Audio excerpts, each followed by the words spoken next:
I believe that marriage is sacred and marriage is beautiful. And I believe that marriage is so much more exciting than dating.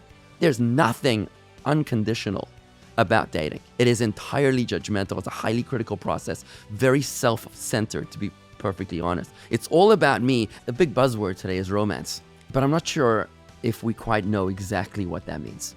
You're listening to the Jewish Marriage Podcast, a project of Menet Chabad. Rabbi Vigler, thank you so much for making the time. I know you're passing through time, you're on a tight schedule, so we really appreciate you. We know you have a lot to share that's going to be very valuable to our audience, and we really appreciate you making the time to come sit down. There's nothing more important than marriages and functional marriages. It's one thing getting married. It's another thing staying married. And if I'm able to assist in any which way, it's my honor and privilege. Thank you so much. Can you start by just giving myself and the audience a bit of an idea of who you are, what you do, how you landed here? So my name is Dovid Vigler, and I am an African-American rabbi from South Africa, yes. And I met my wife 20 years ago in a very interesting encounter in Belgium. I was actually trying to get a visa to get into the United States. I was coming from Melbourne, Australia, and they gave me an 8-week delay to get a visa. Long story short, I ended up in Brussels, where I realized that divine providence actually led me not away from where I was trying to get to the United States to date someone. And in fact, the visa problem is what led me to my shidduch instead of away from my marriage partner. I went over there supposedly to teach for 8 weeks while I was waiting for my visa. And there, on the first Friday night that I was there, I spent all night long speaking to the woman who turned out to be my wife in the most amazing manner. Well, she became your wife. She ultimately became my wife. Actually, she already was my wife.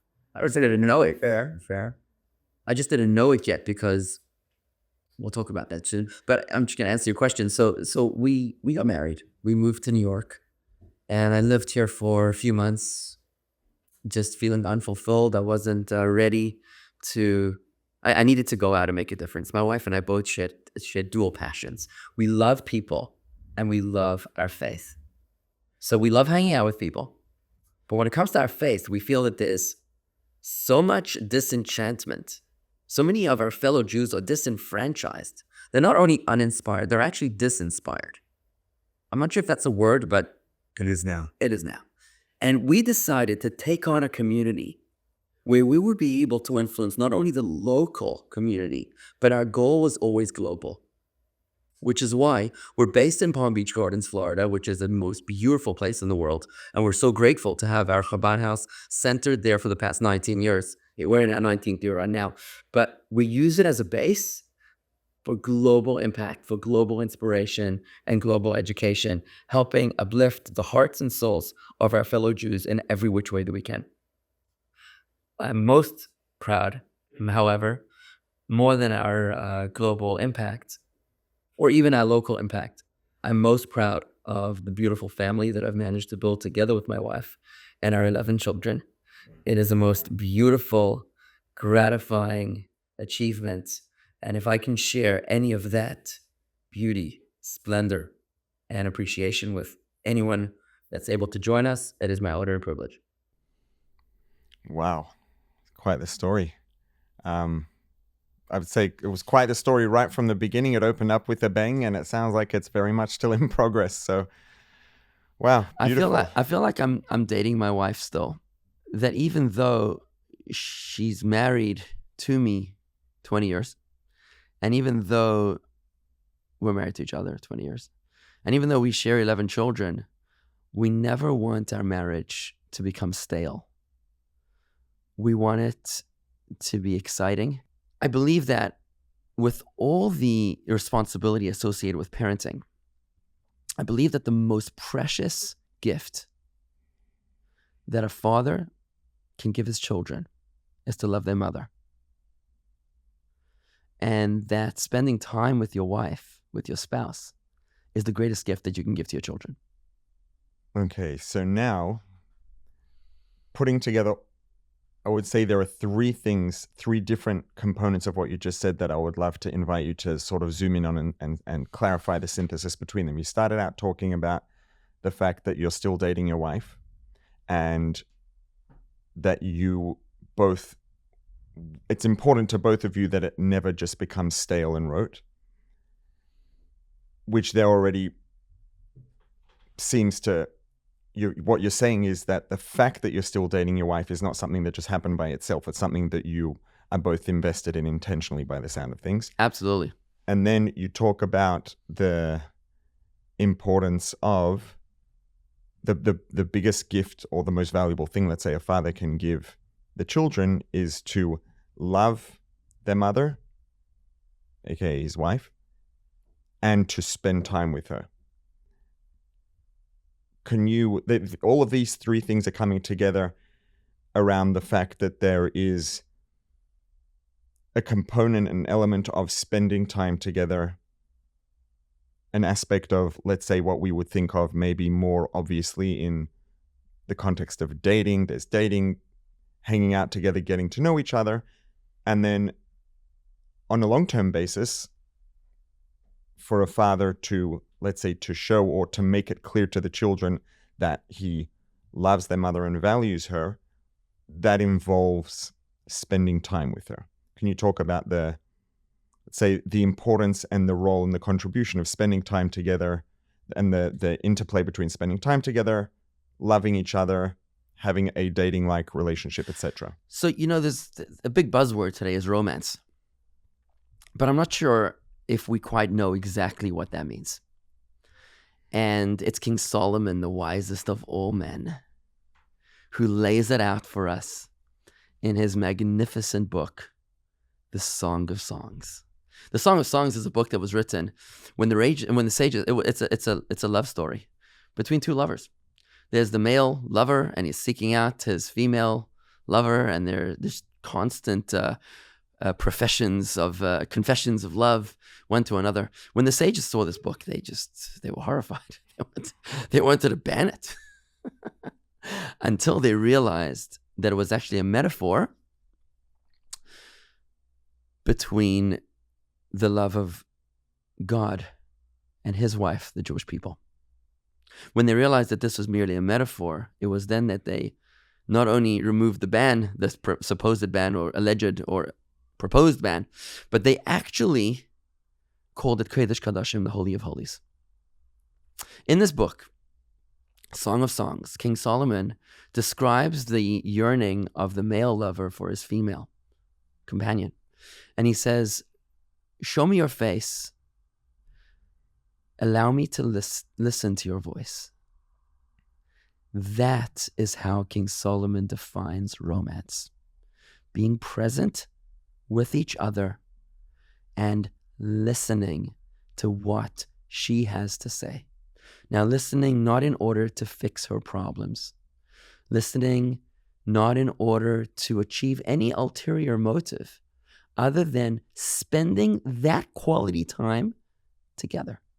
Just looking at it deep into each other's eyes and allowing her or him to vent, to express those feelings which never otherwise have an opportunity to be expressed. I can tell you as a Chabad rabbi that perhaps the most impactful gesture that I can do for my members is to call them up and say, I'd like to spend 2 hours with you with our phones off because I want to hear your story.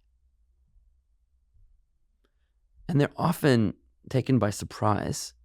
Rabbi, why would you want to do that?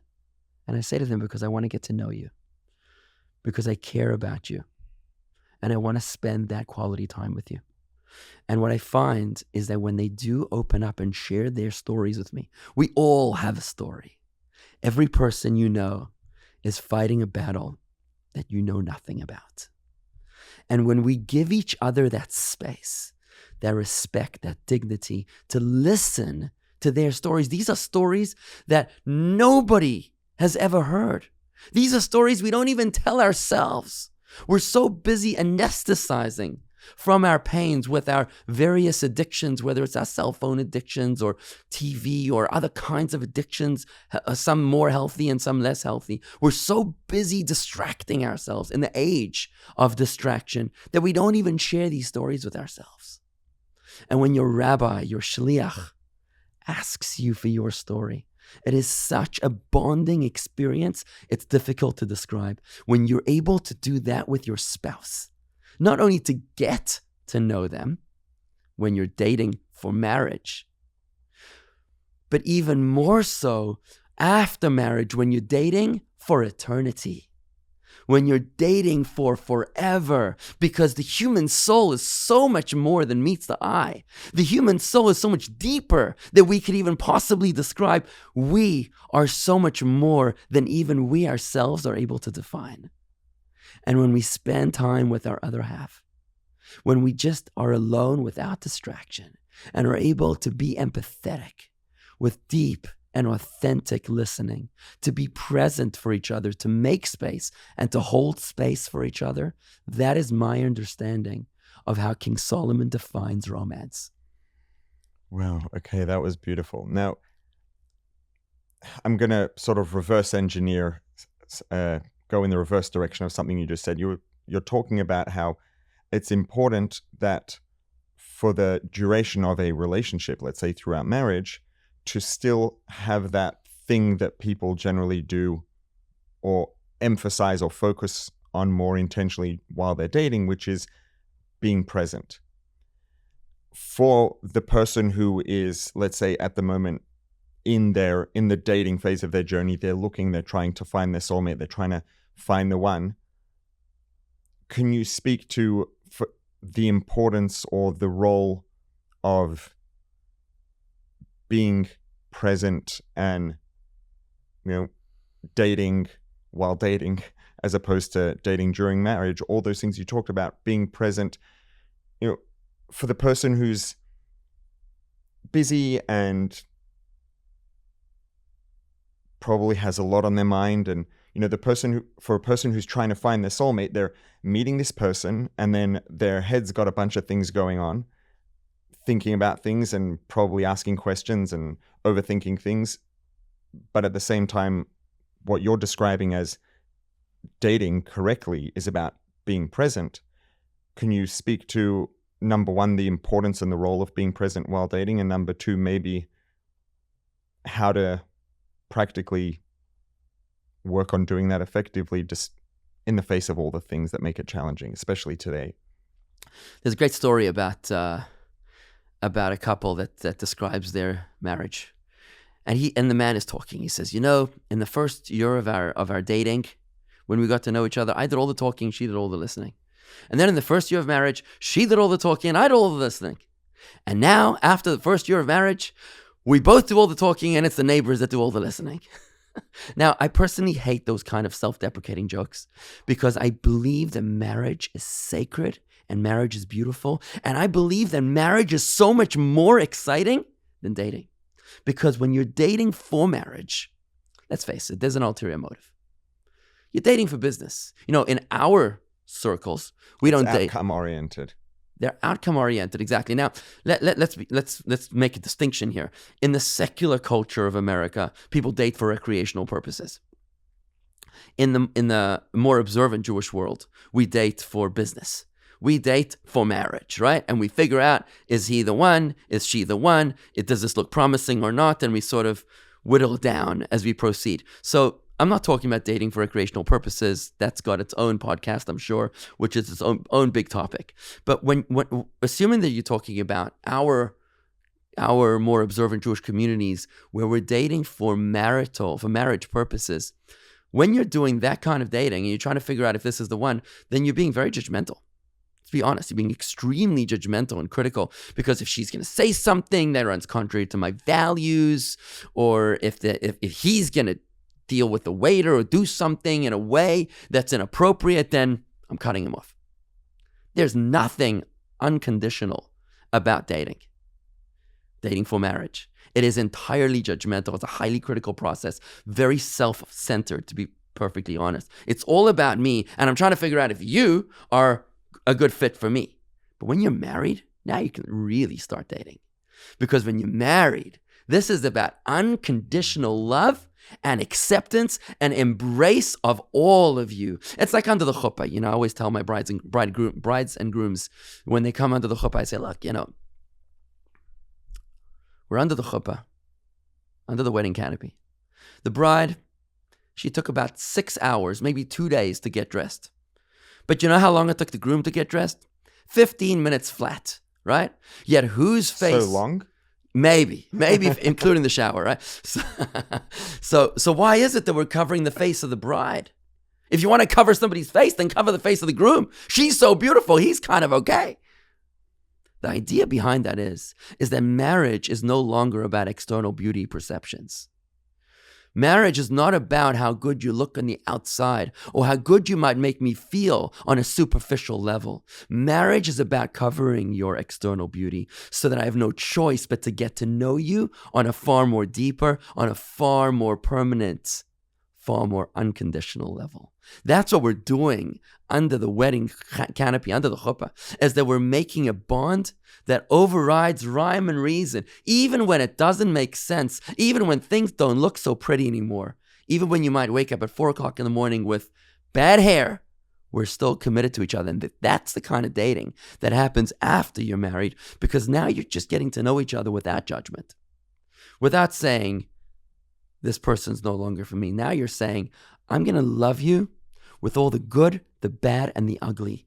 Warts and all, I'm going to embrace you. What's a human embrace? Human embrace, a kiss is on the front. Kiss is on the cheeks or something, right? But when you embrace someone, you're hugging them from behind. You're saying, all of you is what I'm taking in. I'm embracing, I'm connecting, I'm accepting you in your totality. There is no exclusions to this kind of embrace. I would say that dating before marriage is like a kiss. It's like, we're connecting with the parts of you that I can see, the parts of you that appeal to me. But dating after marriage is more like a hug, is more like an embrace where I'm accepting you with unconditional love. So, but I want to just to your second point over there. One of our supporters, our members, he tells me, Rabbi, I don't understand. He's a very successful businessman, huge philanthropist. He tells me, I don't understand why people feel that women need to have a career. I mean, it's a little off topic, but I'm going to pull it right back in. Why do they feel that women are somehow, treated less respectfully because they don't have a career and then maybe they're home with the kids, let's say. It's a very secular businessman. He's on a journey to Torah and mitzvahs. He says, on their deathbed, I've never heard a human being say that I wish I spent more time in the office. What they do say is that they're most proud of their children and their loved ones. So here you have a man who's working all day in the office and a woman who's spending time with the kids.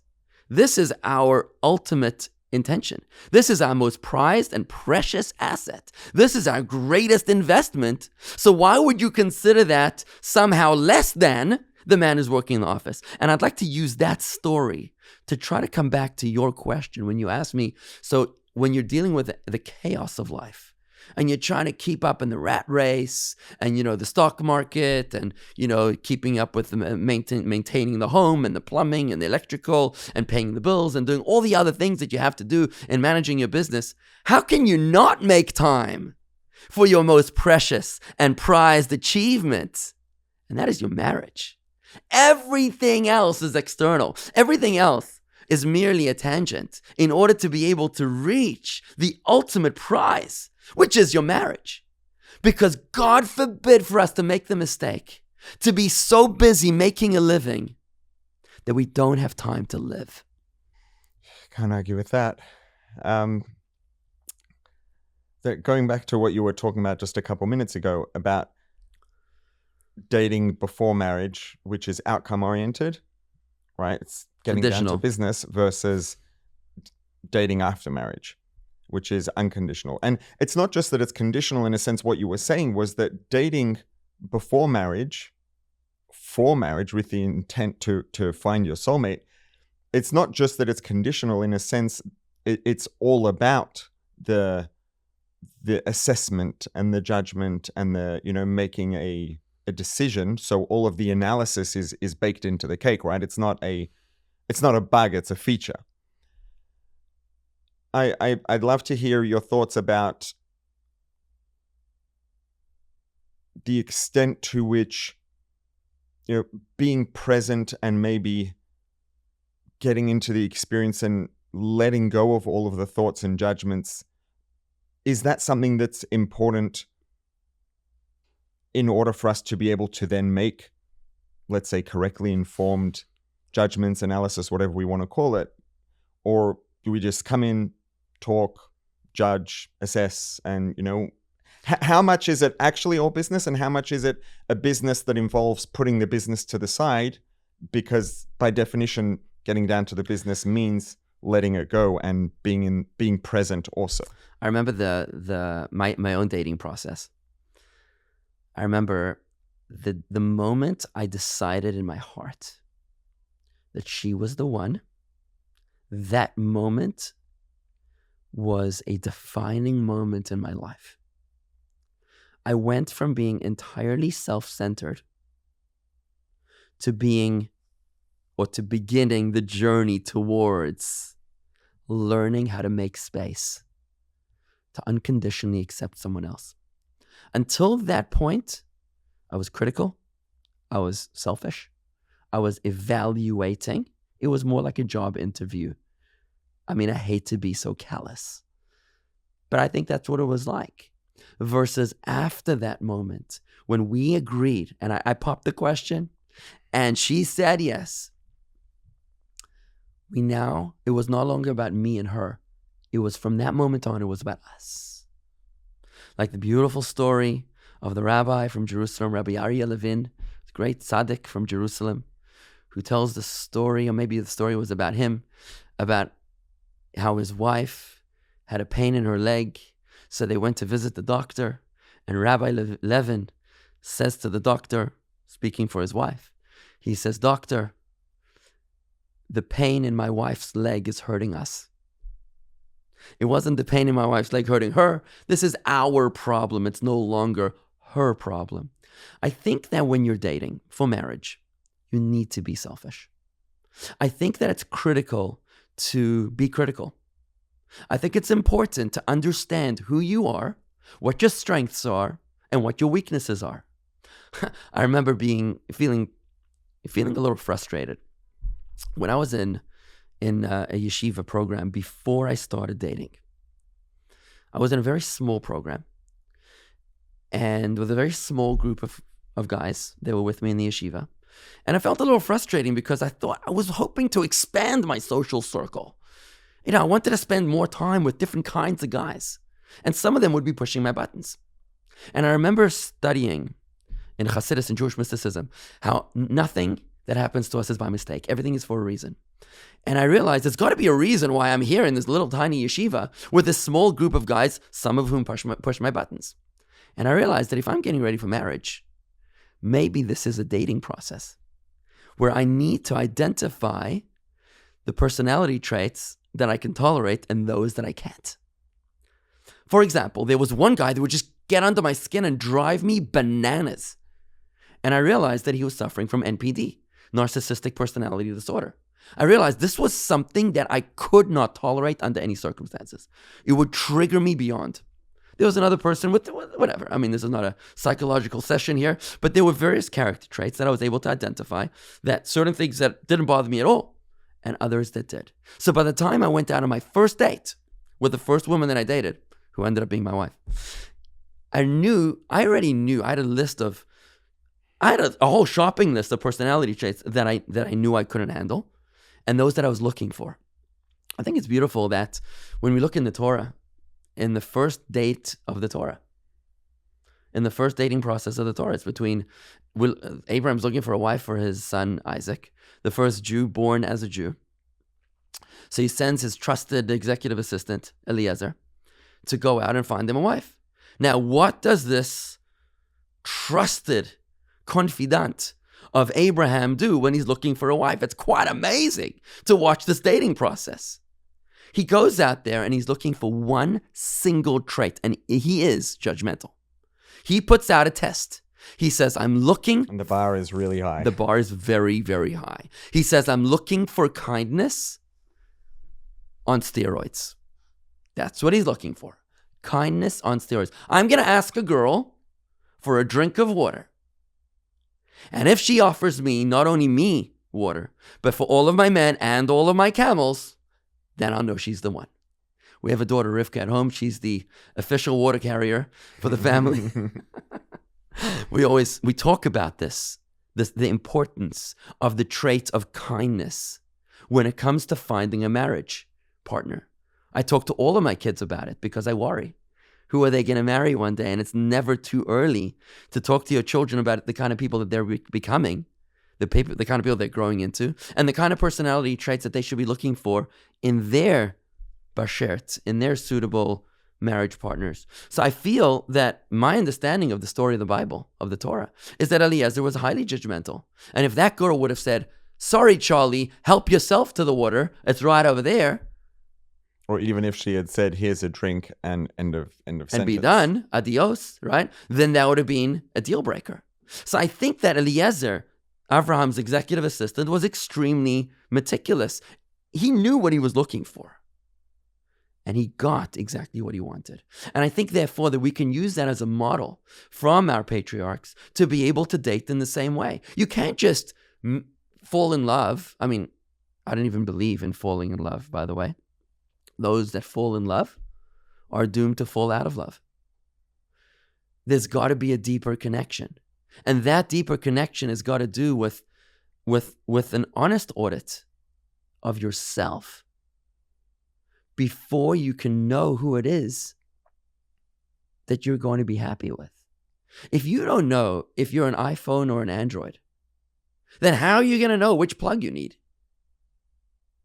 If you don't know if you're a Tesla or a Toyota or a Mercedes, then how are you going to know how to replenish your empty tank?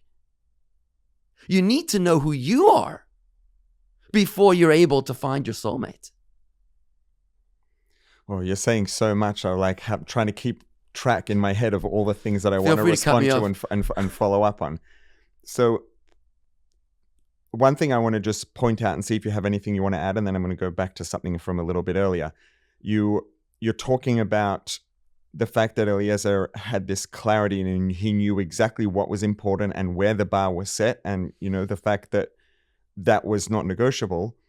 As you were saying that, it struck me that the clarity of what is important and not negotiable, when you have that clarity, by definition, you then also have clarity about what are the things that are negotiable, what are the things that you can settle on, what are the things that maybe they're nice but you can let go. Because when you know what are the things that are not negotiable, then you also know what's not on that list. And that can be a really important thing point of clarity, to not get stuck and caught up in those things that might be nice and good, but they're not on that list. 100%. You got to know what the deal breakers are.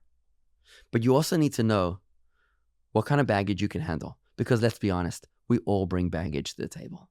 She might not be an angel, but newsflash, neither are you. And I often tell, young couples that we counsel that we as Americans, we love to leave our options open.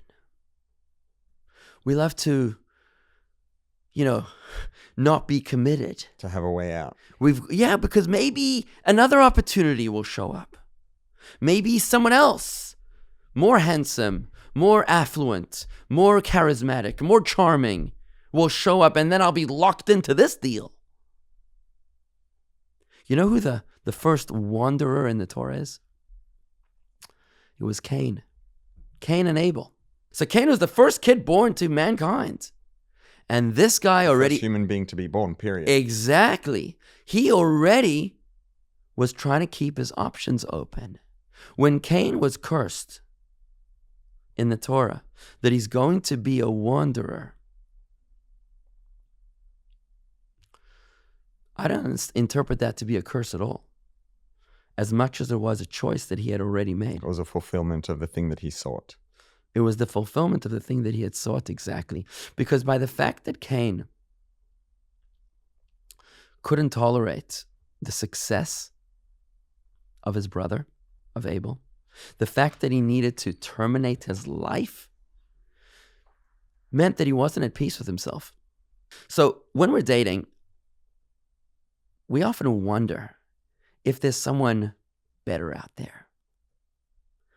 And I often tell young daters, it's not a question of if there's someone better out there.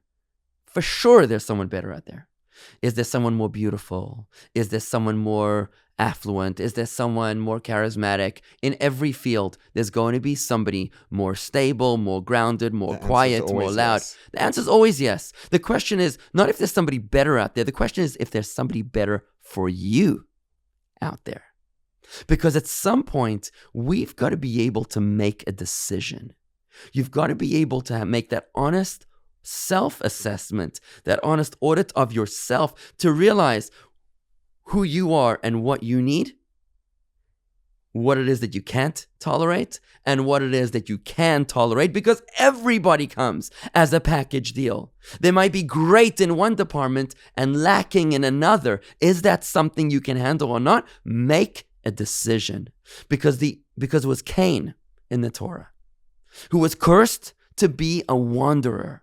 It was the curse of Cain, which I feel is the curse of our generation. He was a wanderer who was never allowed to settle in any place. And that's a terrible curse. There was nowhere that he belonged.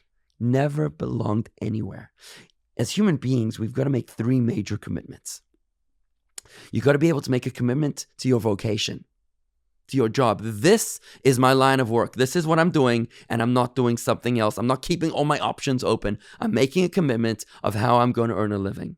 Your second commitment is to your faith, is to your values. What are my red lines and what are not my red lines? Where's my commitment? Where's my faith? What are my values? Your third commitment that you have to make is to your family. Don't wait until your biological clock has already outrun its time. Make that commitment to your family now while you still have time before you.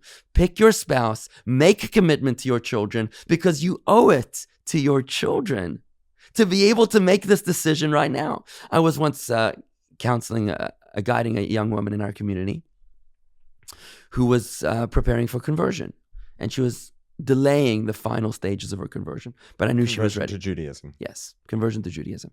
And I was encouraging her to finish it, and I said, I know that you might be nervous about getting married, but what about him? Why should he be waiting for you all this time? He's out there somewhere, your basheret. So why don't you do it? If not for yourself, then do it for him. So in that story, I think you actually have somewhat answered the question that I was just about to ask, which was going back, you talked about how there's always someone better, let's say, in every metric, right? There's always someone more beautiful and more charismatic and more funny and more all the things. But the question is there someone better for you? The question, though, that to me that follows up naturally is, but maybe there also is someone better for you. Maybe there's someone who, in terms of all of the characteristics that are important, maybe there's someone who's, just one notch higher on all of those metrics. And it's just, if you date for long enough, you might find them, right? So the missing piece here to me, or the key is that we need is how, is there something else that's going to come into the picture and guide us and direct us towards when it's time to say, this is the right person for me, despite the fact that there inevitably is someone out there who's more of each of the things, and possibly or likely someone out there who's more, a notch higher in the positive direction on a lot or all of the things, maybe, right? What's the thing that tells us, or what's the guidance or the information or the value or something that is going to come into the picture and help us recognize when, let's say, enough is enough and this is the right person for me? Even if there is someone who has more of all of the positive characteristics out there somewhere, it still doesn't necessarily mean they're the right person for me, right? Maybe the person in front of me, the person I'm sitting with right now, is the right person for me. How do we make that decision? How do we make that distinction? So let's break it down into practical steps. So you go out on a date, and the way we do it is, in the more observant Jewish communities, we never are told who to marry. It is a myth. Certainly not in the Chabad communities.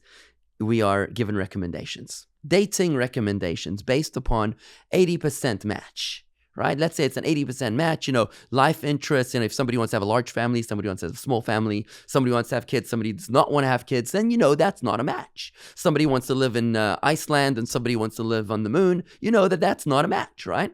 But if you have 80% shared interests, then you have a recommendation. You can go out on a date. Fantastic. What happens now is you keep your guards up, you be selfish, and after your self-assessment, you want to have a list of what it is that you can tolerate. You don't just go out there to learn. You go out there because you kind of know what you're looking for. If you don't know where you're going, how are you ever going to get there? Like Eliezer in the Torah story, he knew what he was looking for. It's one thing to get what you pray for, but it's another thing to know what it is that you're supposed to pray for. You need to know what to ask. If you don't ask, you don't get. So you need to know what you're looking for. Now that you come with a list and you know what it is that are your deal breakers and what are those things that you can handle, those are the things that you'll learn along the way. So now what happens is you'll meet a person that is going to sort of fit your spectrum.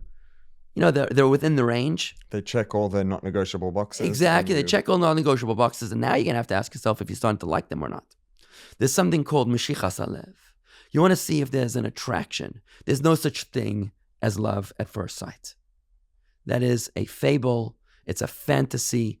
It is the Hollywood marriage that lasts until the soccer player breaks his leg or the actress loses her contract. Of the movie 2 hours later. That's what exactly. No such thing. You got to move past that, right? So what you want to see is if there's an attraction. And if you're noticing that the other is checking the boxes and you're experiencing an attraction, now you know that you're in the league. And it's at this point that you never want to allow the fruit to become too ripe on the tree. If the fruit becomes too ripe on the tree, it's going to go bad. You've got to be able to have the courage. Wow, that is such a powerful and apropos metaphor. I've never heard or thought of that metaphor in that context. And it can sound a little over the top or a little, I don't know, not quite right, but it's spot on and it's so it's organic. Important. And man, the Torah tells us, man is the tree of the field, right? Man is the tree of the field. I think it's a great metaphor. And to give another metaphor is you got to pull that trigger. If you don't pull the trigger, they tell you, in today's crazy world, if you want to carry a gun, great. But you don't carry a gun unless you're willing to pull that trigger. Because if you're not willing to pull the trigger when you need to, it's going to become your worst nightmare.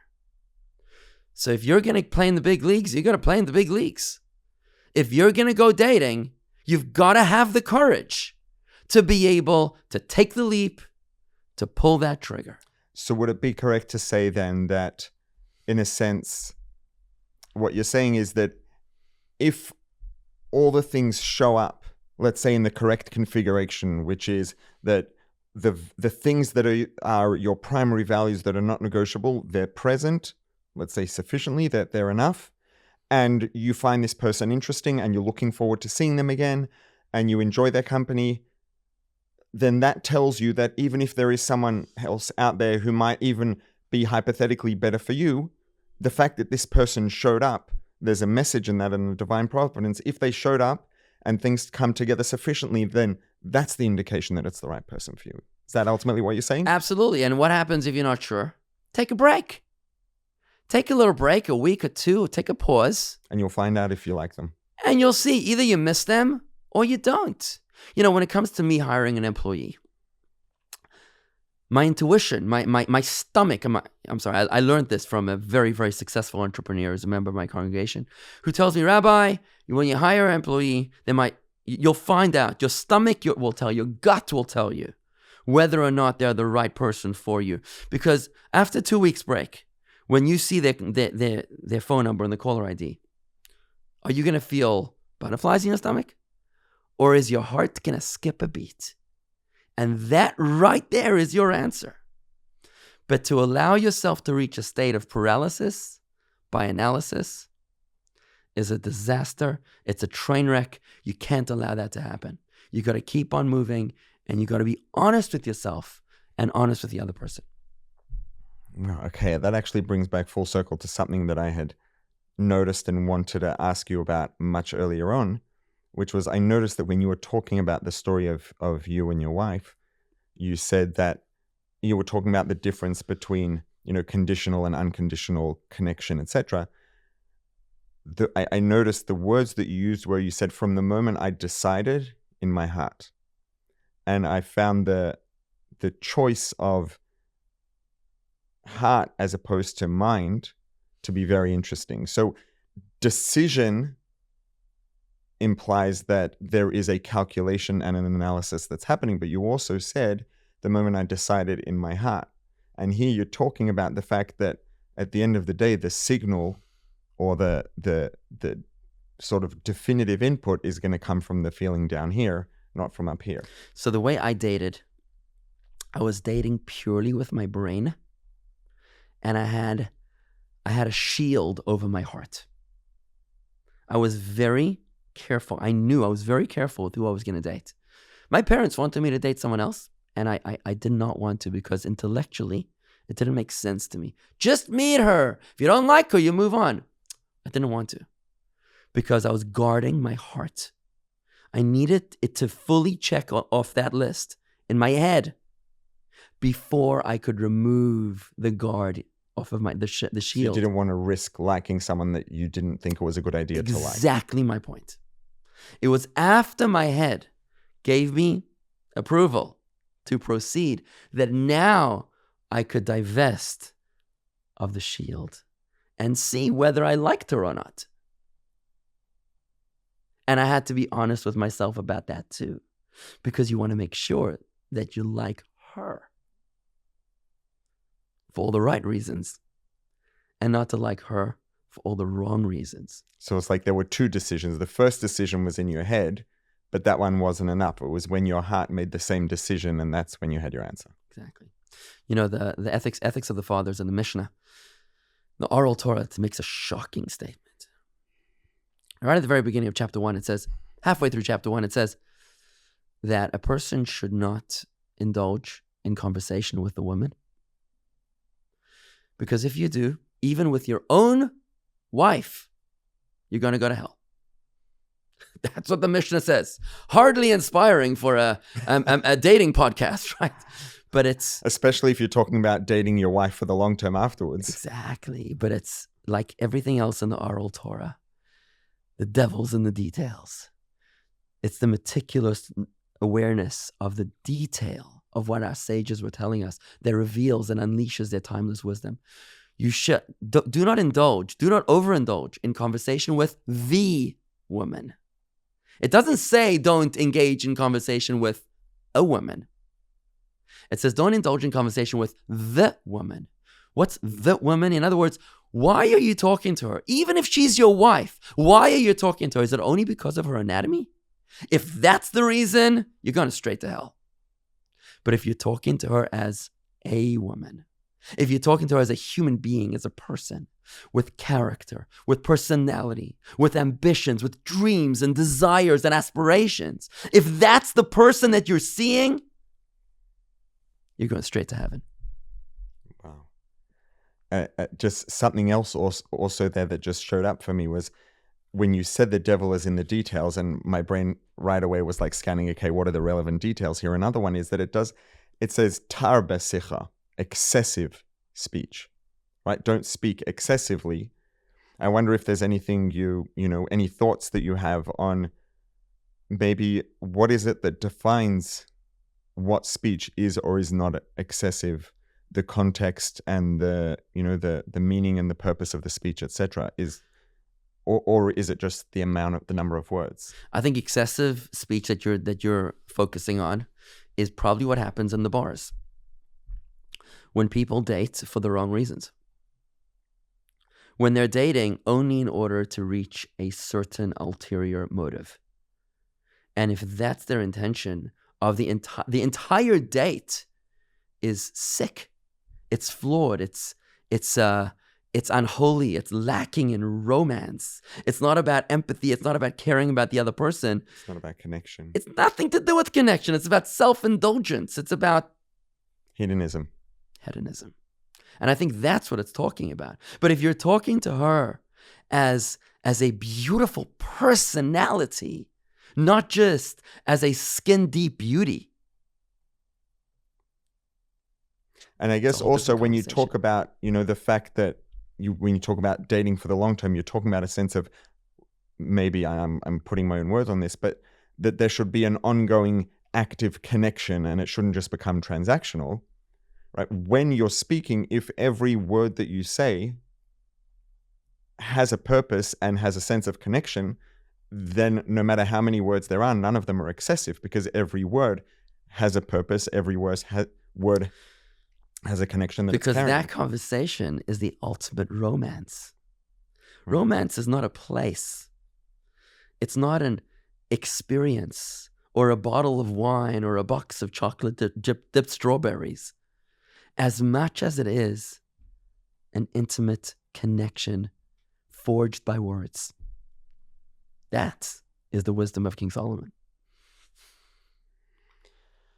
Well, okay. A lot to think about and to process. Thank you.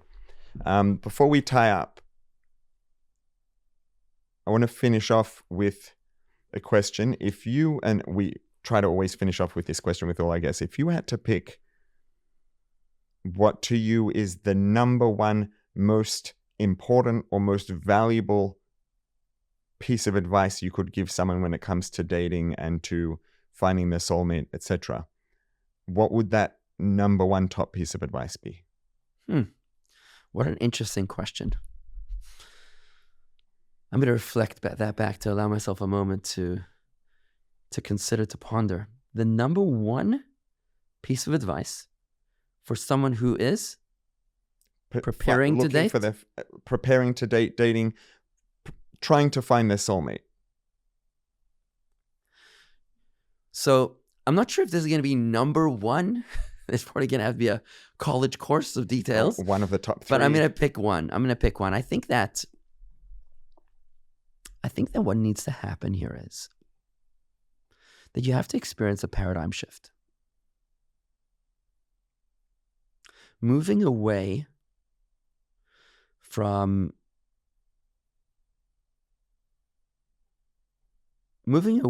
self-indulgence into a state of purpose. Ask not what America can do, what I can do for America. No, ask that, yes. Ask not what America can do. Yeah. Ask not what America can do for me. Ask what you can do for America. More or less, but that's the idea. Right? Ask not what you can get, but what you can give. Ask not what you can get, but what you can give. I think that many people go into marriage or go into dating thinking that this is all ultimately about themselves. And that's why they're trying to seize the best catch of the day. When in reality, if you're able to be honest and humble with yourself, to realize that I'm not looking for a union with someone else, I'm looking for a reunion with my other half. If you're humble enough to recognize that my soul already has a soulmate out there, that the other half of me is out there and divine providence will send that soulmate my way.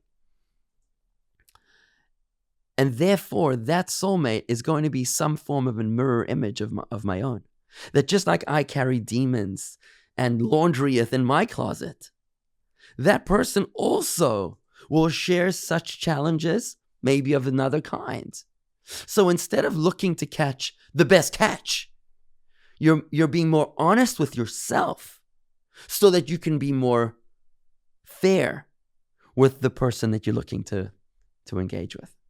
In other words, if you can experience this paradigm shift from dating Hollywood style to dating Torah style, making your inspiration or allowing your inspiration for dating not to come from celebrities in Hollywood, but rather to come from celebrities in Torah. To be able to recognize that my marriage is built into the blueprint of creation. That God Almighty, who masters every detail of my life and every detail of this universe, is also coordinating my meeting with my bashert, It's then that I'm not able to not only draw inspiration from Torah, but also to be honest enough to recognize who I am and who is a most suitable match for myself, as opposed to looking for just the best deal that I can get. Wow. I particularly really appreciate that was the thing that you, or the idea that you chose to share, because I think that that's the perfect opposite partner in a sense to what you were saying earlier, which is that dating is supposed to be selfish. And what you just did was clarify that it's a selfless selfishness. It's not, it's selfish in that it has to be self-centered to a degree because it has to work for us. It's got to be honest. But it's not there. We're not doing it because we're concerned about ourselves. We're doing it because there is a bigger purpose, which is about both of us. It's just that the practical approach to that selfless pursuit has to be practically somewhat self-centered. An honest self-audit. So just to draw back to the analogy, I need to know that I'm an iPhone or an Android so that I can make sure not to waste my time or hers. Because if she's a laptop charger, I know that's not the right fit. So neither of us need to be wasting our time or emotional wavelength, or broad bandwidth. That's the word I'm looking for. It's when I know who I am that I'm able to know what I'm looking for, so that we can both be happy. The Rebbe spoke about the importance of marrying within the faith for exactly that same reason. It might look at the outset like the woman that you're wanting to marry, she might seem like a good fit right now. But if she's of another faith, then the Torah is telling you clear and outright that it's not going to be able to last. It's not going to be an enduring union because you're not part of the same soul. And perhaps more importantly, that it's just not correct for you. That's exactly right. So in other words, if you're focused on self-indulgence, if it's a selfishness, to use your choice of words, then you might be hurting both of yourselves. But if it's a selfless selfishness, which means because I care about both of our time, that's why I need to know who I am. If you're coming in with that approach, then you know who fits into your horizons to be able to be a potential suitor. And more importantly, you know who doesn't fit into your horizons to be able to know whose time you're not going to be wasting. Beautiful. Wow. Okay. Thank you so much. That was, I know for myself, I have a lot to now process and digest, and really appreciate your time and insight and wisdom. Thank you so much. I'd like to conclude with a closing comment. If you're going through dating, if you're going through challenges right now, and you feel a little hopeless, I urge you to fall in your faith. I urge you to utter a prayer from the depths of your being to God Almighty to help you find your bashert. And whilst you're doing that, ask God to open your heart to help you discover who you truly are. Because only when you do that will you be ready to meet that other person. And if you're having a hard time doing that, there's a local Chabad rabbi or rebbetzin near you that will be able to help you find your way to your own truth, your own self. Thank you.